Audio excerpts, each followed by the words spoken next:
अस्सलाम वालेकुम। आज हम स्टार्ट करेंगे लेटर हेड बनाना। यानी आज इस वीडियो में हम स्टडी करने वाले हैं लेटर हेड हम किस तरह से बनाते हैं।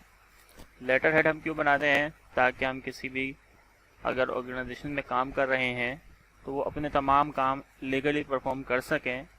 यानी उनके अगर कोई वर्थ रखना चाह रहे हैं वो किसी काम के अंदर, ताकि वो अपनी एक वैल्यू शो करा सकें, तो वो लेटर हेड बनाते हैं।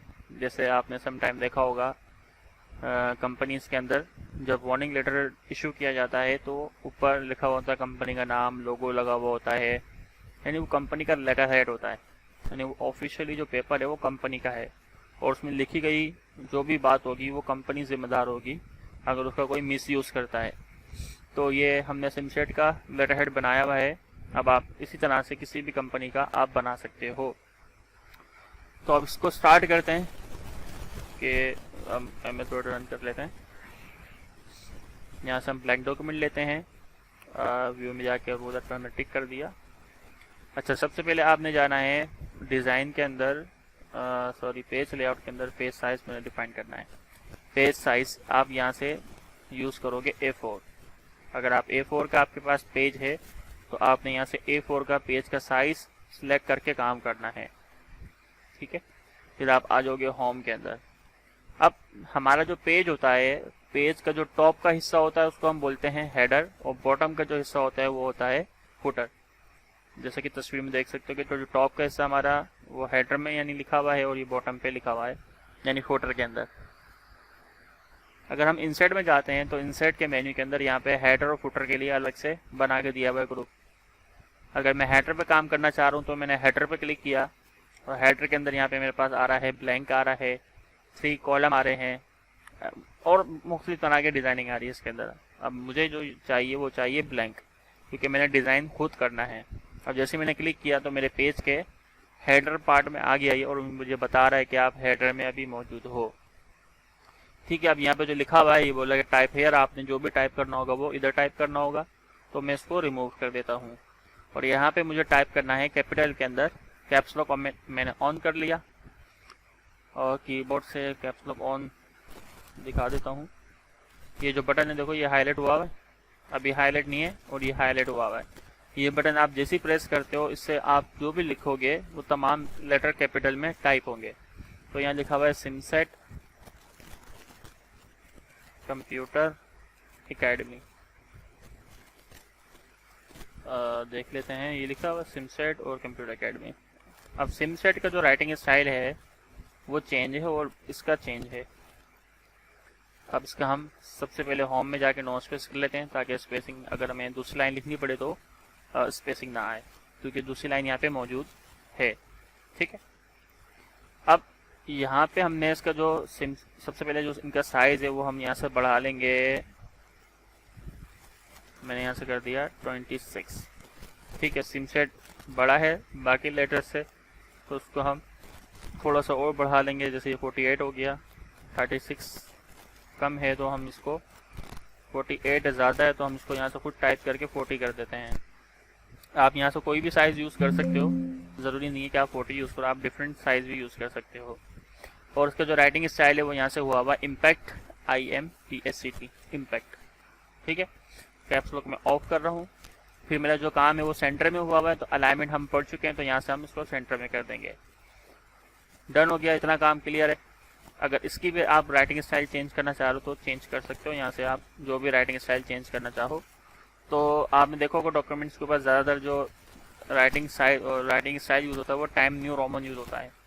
ठीक है, ऑफिस वर्किंग में ये ज़्यादातर टाइम न्यू रोमन यही यूज़ हो रहा होता है।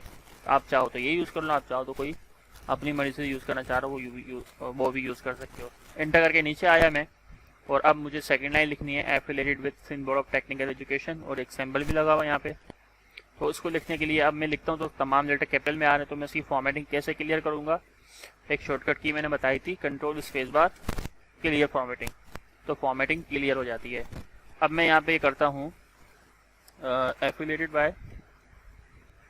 एफिलिएटेड स्पेलिंग मिस्टेक आ रही है तो राइट क्लिक कर देंगे, उसको सही कर देगा वो। Affiliated bye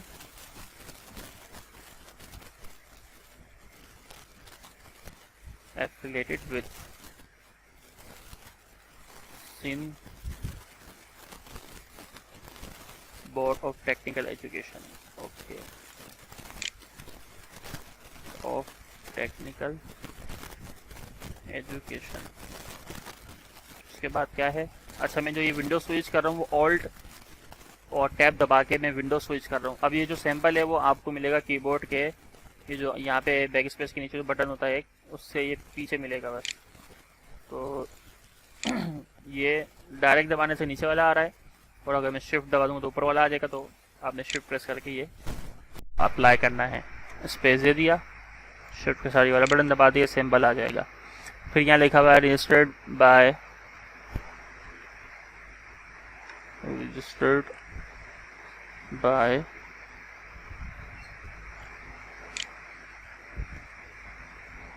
Sindh Board Technical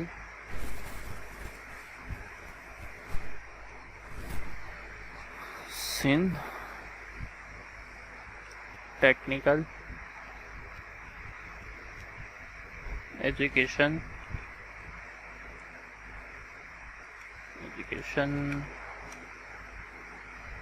and Vocational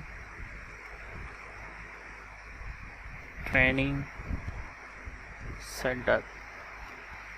ठीक है, ये लिखा हुआ है यहाँ पे, और फुल स्टॉप लगा दिया मैंने। अब ये आ रहा है 2 लाइन में, जबकि यहाँ पे ये आ रहा है 1 लाइन में। तो हमने सिंपल क्या करना होगा, इसका साइज़ छोटा रखना होगा। जो स्टैंडर्ड साइज़ है वो जब भी आप कोई डॉक्यूमेंट ऑफिस में बना रहे हो तो साइज़ आप रखोगे 12। ठीक है, साइज़ थोड़ा सा वो बड़ा होगा तो आपके जो भी आप लिखते हो तो थोड़ा सा वो पेपर पे अच्छा नज़र आएगा, टाइप हुआ हुआ। अब ये हमने एज अ स्लोगन यूज़ करना है, तो इसको हम 9 भी यूज़ कर सकते हैं, इसको हम 10 भी यूज़ कर सकते हैं। लेकिन उसके बाद भी जो है वोकेशनल ट्रेनिंग है, मेरे ख्याल से सेंटर नहीं लिखा हुआ होगा, तो सेंटर में यहाँ से हटा देता हूँ, वोकेशनल ट्रेनिंग।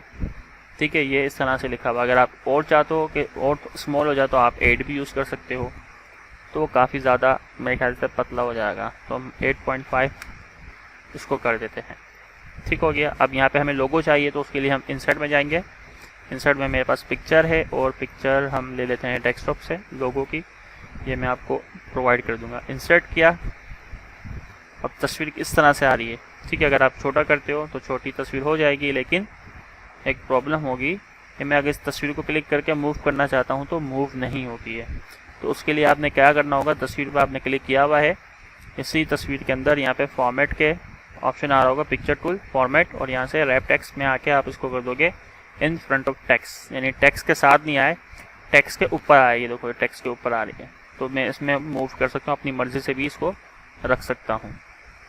ठीक है, डन हो गया। सेम यही चीज़ यहाँ पे आएगी एज अ वाटर मार्क, तो उसको हम देखते हैं। लेकिन अभी हम यहाँ पे फुटर के अंदर जो लिखा हुआ है वो हम देख लेते हैं वो किस तरह से हमने करना है काम। तो यहाँ पे कुछ 3 लिखे हुए हैं टेक्स्ट, तो हम ये किस तरह से लिखेंगे, इसके लिए हम जाएंगे फुटर में। तो सबसे पहले इंसर्ट में गए, इंसर्ट में जाने के बाद फुटर और ब्लैंक फुटर, तो हम फुटर में आ गए। मैं जूम कर लेता हूँ ताकि आपको सही से नज़र आए मैं क्या लिख रहा हूँ। तो जूम आप यहाँ से भी कर सकते हो प्लस करके, और कंट्रोल के साथ स्क्रॉल व्हील जो है वो आप अगर घुमाओगे तो ये जूम हो जाएगा। ओके, मैं यहाँ से मिटा रहा हूँ, इंटर करूँगा ताकि थोड़ा गैप आ जाए, ताकि मैं यहाँ पे टाइप कर सकूँ। अब हमेशा याद रखें, अभी तक हमने जितना पढ़ा है उसके हिसाब से हम एक दूसरे के सामने टेक्स्ट को इस तरह नहीं लिख सकते। अब तक जितना हमने पढ़ा है वो नहीं कर सकते। और आगे अगर आप पढ़ते हो या आपको कॉलम के बारे में पता है, तो हम फुटर के अंदर जाके अगर मैं पेज कॉलम बनाना चाहता हूँ तो कॉलम भी नहीं बन सकता, क्योंकि कॉलम पेज पे बनता है। तो इसका एक हल ये है कि हम इंसर्ट में जाके टेक्स्ट बॉक्स यूज़ करके काम करते हैं, क्योंकि टेक्स्ट बॉक्स हम तब यूज़ करते हैं जब हमें कोई ऐसी जगह लिखना हो जहाँ पे हम नॉर्मल तरीके से नहीं लिख सकते। अब जैसे हमें 3 पार्ट में लिखना है, तो उसमें हमें टेक्स्ट बॉक्स की नीड होगी, तो टेक्स्ट बॉक्स को हम यूज़ करते हैं। यहाँ से हम लेंगे सिंपल टेक्स्ट बॉक्स, क्लिक करेंगे और यहाँ से हम आके इसको यहाँ पे रखेंगे। अब यहाँ से होम में आके नो स्पेस कर देंगे ताकि स्पेसिंग रिमूव हो जाए। ठीक है, नो स्पेस कर दिए। अब यहाँ पे हमारे पास लिखा हुआ है लांडी कैंपस, तो हम यहाँ पे लिखते हैं लांडी कैंपस। ठीक है, अब देखो लांडी जो है वो स्पेल सही है, लेकिन ये फिर भी रेड लाइन दिखा रहा है, तो हमें कंफर्मेशन है कि ये स्पेलिंग सही है, तो हम यहाँ पे ऐड टू डिक्शनरी कर देंगे तो ये डिक्शनरी में हमारा ऐड हो जाएगा। अच्छा, दूसरा क्या है, ये कैपिटल में है, तो हम यहाँ से सिलेक्शन लेंगे और यहाँ से उसको कैपिटल में चेंज केस में जाके अपर केस कर देंगे। बोल्ड हुआ हुआ, अंडरलाइन हुआ हुआ, ये आप जानते हो तो ये आप कर लोगे, इंटर करके नीचे आ गए, ठीक है।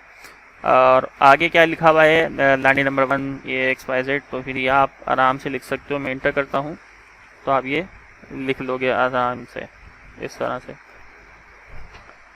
फिर आपने इसको साइज़ को छोटा कर देना है इस तरह, और थोड़ा सा आप बैक साइड पे रखो। अब कंट्रोल के साथ आप क्लिक करोगे, आपका ये सिलेक्ट होना चाहिए। अच्छा, एक चीज़ याद रखें, अगर आप कॉपी ले रहे हो तो आपने इस ऑब्जेक्ट की सिलेक्ट करना है, इस ऑब्जेक्ट को। तो मैं इस लाइन पे आता हूँ, पहले मैं इस पर क्लिक करता हूँ, ये सिलेक्ट हो गया। फिर मैं लाइन पे आऊँगा तो ये 4 एरो बने हुए आ रहे हैं। जब मैं इस 4 एरो पे क्लिक करता हूँ तो ये तब सिलेक्ट होता है, वरना ये एडिटिंग मोड पे है, अभी एडिट मोड पे है, क्योंकि मैंने इसमें कर्सर अभी ऐड किया हुआ है। तो ये एडिटिंग मोड पे है, तो मैं इसमें चेंजिंग कर सकता हूँ। और अगर मैं यहाँ पे इस लाइन पे क्लिक करता हूँ तो ये ऑब्जेक्ट सिलेक्ट हो जाएगा। कंट्रोल और शिफ्ट के साथ आपने यहाँ पे लाइन पे आना है और उसको क्लिक करके बाहर निकाल लेना है, इसकी कॉपी आ जाएगी। अगेन देख लो, इसको मैं ऊपर रख देता हूँ, क्लिक किया, कंट्रोल लाइन पे आए, कंट्रोल शिफ्ट और लाइन पे आके इसकी कॉपी ले ली, तो ये इसकी कॉपी इस तरह से आ जाएगी। फिर इसमें भी टेक्स्ट जो लिखा हुआ है वो चेंज कर दिया, अगर थोड़ा सा बड़ा करना पड़े बड़ा कर लेना। इसी तरह कंट्रोल शिफ्ट और आगे कॉपी हम ले सकते हैं, ठीक है। तो इसको भी हम इस तरह से अलाइनमेंट कर लेंगे। अगर ये आगे पीछे होता है या ऊपर नीचे होता है तो उसके अंदर हम अलाइनमेंट सेट कर सकते हैं। तो उसके लिए हमने शिफ्ट के साथ तीनों पे क्लिक करना है, वृंदावन तीनों पे क्लिक किया। फिर हम चले जाएंगे इसके फॉर्मेट के अंदर। फॉर्मेट में हमारे पास आता है अलाइन के अंदर यहाँ पे हमारा आता है मिडिल, तो ये मिडिल में आ जाएंगे। फिर आप एरो की यूज़ करके इसको ऊपर कर सकते हो इस तरह। ये अप एरो की यूज़ करके इस तरह से ये ऊपर हो गया, इस तरह से ये नीचे हो सकता है, ठीक हो गया। अगर इसके जो दरमियान में गैप है वो बराबर नहीं है, यानी कि अगर ये शेप थोड़ा आगे है अगर, तो हम शिफ्ट यूज़ करके क्या कर सकते हैं, डिज़ाइन में फॉर्मेट में जाके अलाइनमेंट में जाके यहाँ से हम कर सकते हैं डिस्ट्रीब्यूट हॉरिजॉन्टल। तो जो गैप होगा वो हॉरिजॉन्टली डिस्ट्रीब्यूट हो जाएगा, ठीक है। तो यहाँ तक ये काम था इसका। तो आपने सिंपल फुटर में जो काम किया हुआ है वो काम करना है। अच्छा, ये 1/2 कैसे होगा, अगर इसका आइडिया नहीं है तो 1 लिखा आपने और ये स्लैश यहाँ पे होता है क्वेश्चन मार्क की तरफ, और 2 आपने लिख दिया। फिर सिलेक्शन लोगे और उसको कर दोगे सुपर स्क्रिप्ट, तो ये छोटा होके चला जाएगा। कैसे लिखा हुआ है ये, साइज़ छोटा हुआ है मैं आई थिंक, तो आप साइज़ भी छोटा कर सकते हो। नहीं, ये कैसे लिखा हुआ है, मैं ऐसे करता हूँ, इसका साइज़ छोटा करता हूँ। हाँ, तो ये ऐसे लिख लो आप, ठीक है। तो बाकी तो कंप्लीट हो गया सब कुछ। ये वाटर मार्क पे आप आ जाते हैं। अब मुझे वाटर मार्क चाहिए तो मैं इसके लिए चले जाऊँगा पेज इंसर्ट के अंदर होता, कहाँ होता है वाटर मार्क, डिज़ाइन। हाँ, डिज़ाइन में आ गया वाटर मार्क। अब डिज़ाइन में जाऊँगा, वाटर मार्क में जाऊँगा तो कस्टम वाटर मार्क, और यहाँ पे हमारे पास 2 तरह के वाटर मार्क हैं कि हम 2 तरह से हम वाटर मार्क लगा सकते हैं। हम पिक्चर को भी लगा सकते हैं एज अ वाटर मार्क, हम टेक्स्ट को भी लगा सकते हैं एज अ वाटर मार्क। तो हम सबसे पहले देखते हैं तस्वीर। पिक्चर पे क्लिक किया हमने, work of line from file, और यहाँ से हमने डेस्कटॉप पे ये तस्वीर ऐड करी हुई है। इस तस्वीर को हम अप्लाई करते हैं, तो अप्लाई करने के बाद ये हमारे पास वाटर मार्क आ जाएगा। अगर हम इसको खुद से स्केलिंग देना चाह रहे हैं तो हम यहाँ से स्केलिंग परसेंटेज दी हुई है कि 200%, तो 200% बड़ा हो जाएगा। और अगर हम 100% देंगे तो 100% हमारा इस तरह से आएगा। हम ऑटो रखेंगे तो हमारे पेज को देखते हुए वो खुद डिसाइड करेगा उसको कितना आना चाहिए स्केल में बड़ा। अच्छा, वॉश आउट जो है हमारा, इससे थोड़ा सा डार्क नज़र आएगा, तो ये बिल्कुल भी अच्छा नहीं है। बिल्कुल भी मैं नहीं कहूँगा कि आप इसको टिक हटाओ, ये टिक रहेगा ताकि ये बिल्कुल लाइट सा आ रहा हो मेरे डॉक्यूमेंट के ऊपर, ठीक है। ये होगी बात टेक्स्ट की। अगर मुझे पिक्चर की और टेक्स्ट का हमें चाहिए तो हम टेक्स्ट पे आके हम कोई टेक्स्ट लिख सकते हैं। मैंने यहाँ टेक्स्ट लिख दिया, सिमसेट कंप्यूटर एकेडमी। अप्लाई करूँगा तो ये मेरा टेक्स्ट आ जाएगा। और अगर ये आपको लग रहा है बहुत ज़्यादा है तो सिमसेट ये कंप्यूटर एकेडमी कर देते हैं, जस्ट अप्लाई करते हैं तो ये हमारे पास ये आ गया एज अ वाटर मार्क। अच्छा, हम राइटिंग स्टाइल भी चेंज कर सकते हैं। अगर राइटिंग स्टाइल हमें कोई डिफरेंट चाहिए तो हम राइटिंग स्टाइल डिफरेंट यूज़ कर सकते हैं। इम्पैक्ट कर दिया, ये इम्पैक्ट आ गया। ठीक है, इसी तरह आप साइज़ भी बता सकते हो कितना होना चाहिए। अप्लाई करोगे तो ये ज़्यादा बड़ा हो गया, कम करना तो आप यहाँ से कर दोगे तो कम छोटा भी हो जाएगा। यहाँ पे यूज़ कर सकते हैं क्योंकि हम टेक्स्ट अगर हमारा ज़्यादा है तो हम साइज़ छोटा करके उसको पूरे पेज पे एडजस्ट कर सकते हैं। अगर हमें सीधा चाहिए तो हम यहाँ से हॉरिजॉन्टल कर देंगे, और अगर हमें रोटेट हुआ हुआ चाहिए तो हम इस पर टिक करके रोटेट भी कर सकते हैं। ये भी वैसा ही है, सेमी ट्रांसपेरेंट हुआ हुआ है। टिक हटा दोगे तो थोड़ा सा डार्क दिखेगा, और टिक कर लगा दोगे तो थोड़ा लाइट दिखेगा। तो ये हमेशा लाइट ही यूज़ करोगे क्योंकि वाटरमार्क लाइट ही होता है, वरना अगर आप डार्क रखोगे तो फिर ऊपर जो लिखा होगा टेक्स्ट वो कुछ नज़र नहीं आएगा। ठीक है, तो मुझे आई होप ये लेसन समझ में आया होगा। मैं आपको तस्वीरें प्रोवाइड कर दूंगा, आप तस्वीरें लगा लेना। और ये बॉर्डर नहीं आ रहा इन पे, तो उसको भी बता देता हूँ। तीनों को सिलेक्ट किया शिफ्ट के साथ एक साथ, आप गए फॉर्मेट के अंदर, शेप जो फील्ड आ रहा है, शेप का फील्ड अगर मैं कोई और रखता हूँ तो कोई और भी आ सकता है। बाय डिफ़ॉल्ट वाइट आ रहा है तो वाइट पे वाइट नज़र नहीं आ रहा, तो इसलिए हमने इस पर भी नो फिल करना है, और इस पर आउटलाइन पे आके इस पर भी आउटलाइन नहीं, आउटलाइन चाहिए। ठीक है, अब हेडर फुटर से अगर मुझे अब लिखना होगा तो क्या करना होगा, तो आप चले जाओ डिज़ाइन में, ये आ रहा है हेडर फुटर, तो यहाँ से क्लोज करोगे तो हेडर फुटर से आप चले जाओगे। अब इससे फ़ायदा ये होता है कि अगर मैं कोई दूसरा पेज बना रहा हूँ तो मुझे बार बार वो हेडर फुटर बनाने की ज़रूरत नहीं है, वाटरमार्क लगाने की ज़रूरत नहीं है, वो मेरे हर पेज पे आएगा। अगर आप चाह रहे हो सिर्फ पहले पेज पे आए तो फिर आपको हेडर में नहीं बनाना होगा, फिर आपको पेज पे बनाना होगा, तो फिर वो सिर्फ एक ही पेज पे आएगा, बाकी किसी पे नहीं आएगा। हेडर फुटर हमेशा हर पेज पे होता है, तो इसलिए जो भी काम हेडर और फुटर में बनाओगे वो हर पेज पे आता रहेगा। तो आई होप समझ में आया होगा। कोई अगर प्रॉब्लम हो उस लेक्चर में तो मुझसे पूछ लेना। नेक्स्ट वीडियो में मिलते हैं नेक्स्ट लेक्चर के साथ। अपना ख्याल रखिएगा। अल्लाह हाफिज़।